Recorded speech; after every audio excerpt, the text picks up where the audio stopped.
How to add Compass card to Apple Wallet. This is very easy to do. Just load up your Apple Wallet and here we will click on the plus sign in the top right corner. So from here you will see your available cards and you can choose to add a debit or credit card or a transit card. We will just choose debit or credit card. And here you will see a list of all of the different banks. Now you can search for Compass, but if you're not able to find it from the list, you want to scroll all the way down until you see add a different card.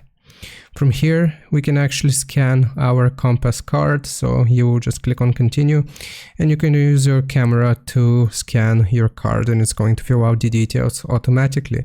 However, you can also enter the card details manually. If you click on it here, you will have to input your Compass card name as well as your card number. And if you click on next, it's going to require the rest of your Compass card information and you can add it to your Apple Wallet that way. I hope this helps. Leave a like and sub. I'll see you next time.